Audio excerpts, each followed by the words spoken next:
Hello everyone. आज हम लोग क्लास 8 के प्रश्नावली 2.2 के जो भी प्रश्न है हल करेंगे, जिसमें पहला प्रश्न दिया हुआ है, यदि किसी संख्या के आधे में से 1/4 घटाया जाए तो 1/8 प्राप्त होता है, संख्या ज्ञात कीजिए।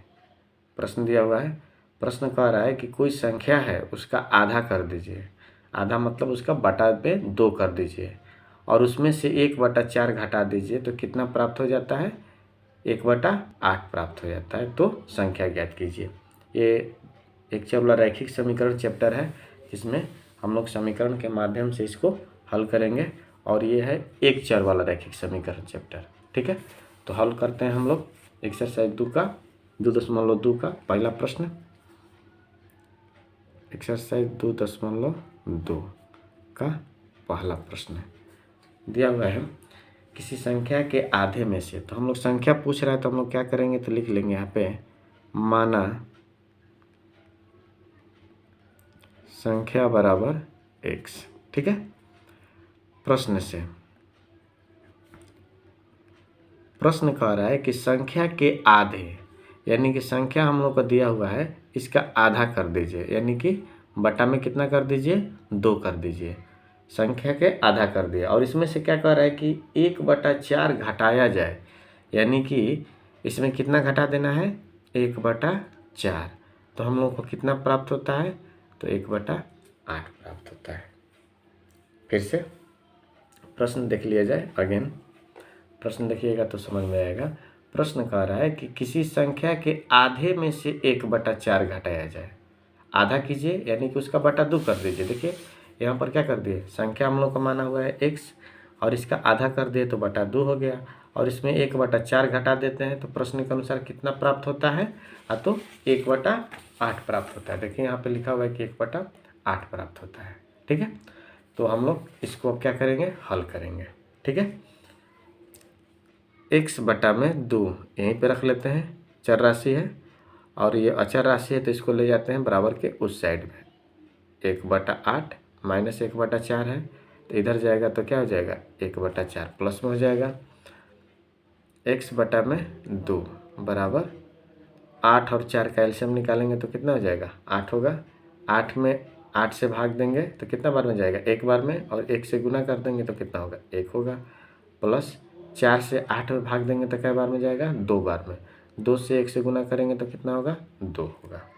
ठीक है, x/2 बराबर 2 1 3, 3/8 हो जाएगा। ठीक है, अब देखिए तो यहाँ पे ये 2 भाग में है तो बराबर के उस साइड जाएगा तो क्या हो जाएगा, गुणा में हो जाएगा, यानी कि x बराबर 3/8, बगल में 2 गुणा में 2 हो जाएगा, 2 चौके 8, यानी x बराबर कितना आ गया, 3/4।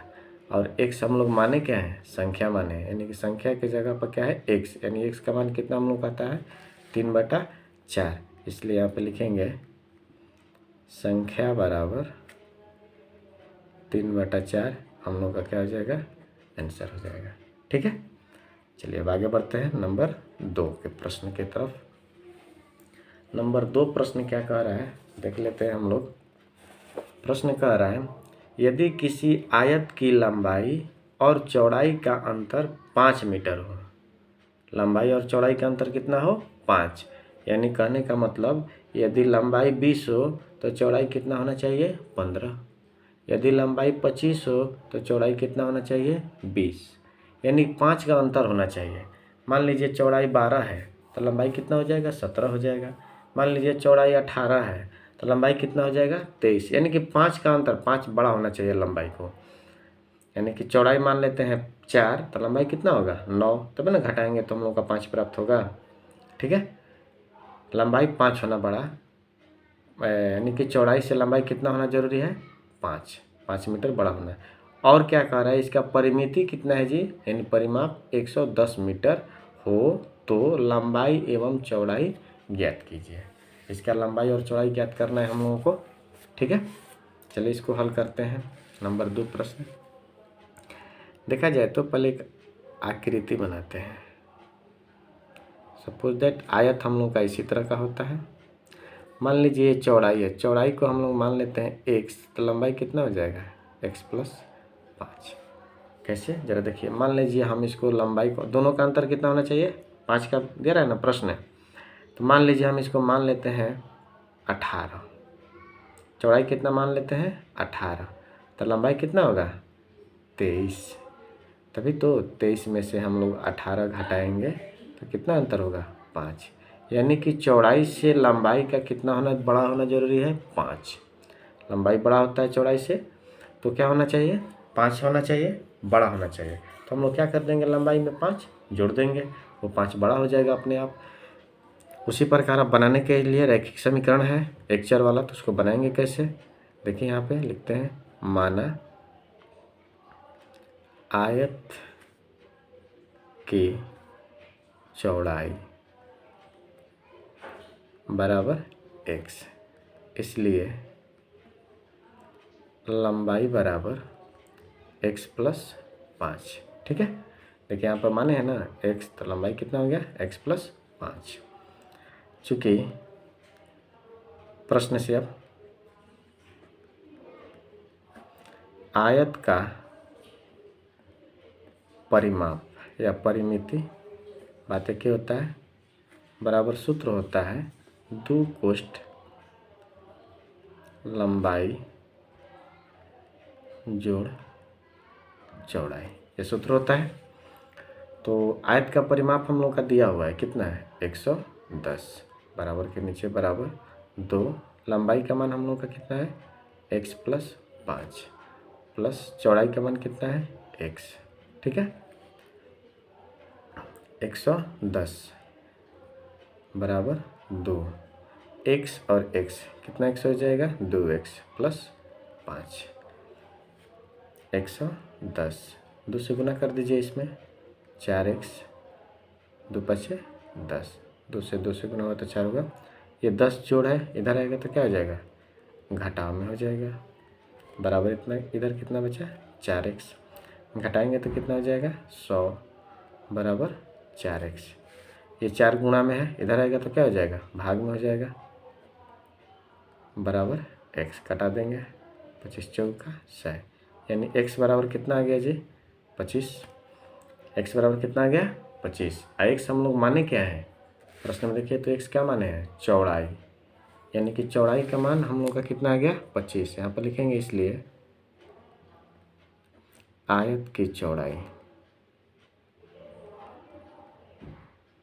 बराबर 25 मीटर।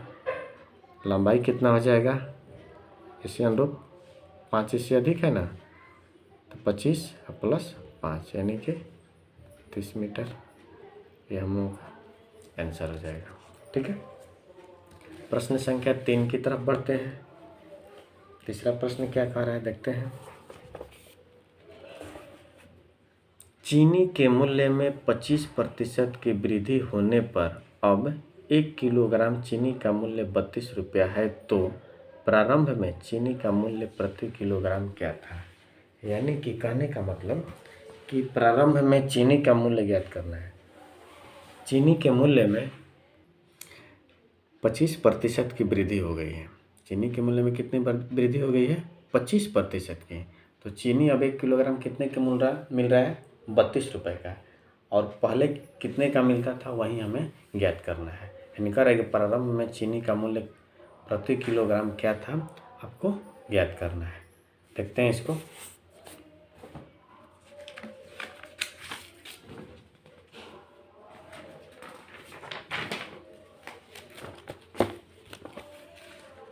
प्रश्न संख्या 3 है, लिखेंगे माना प्रारंभ में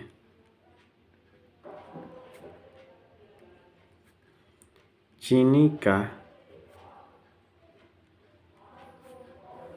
प्रति किलोग्राम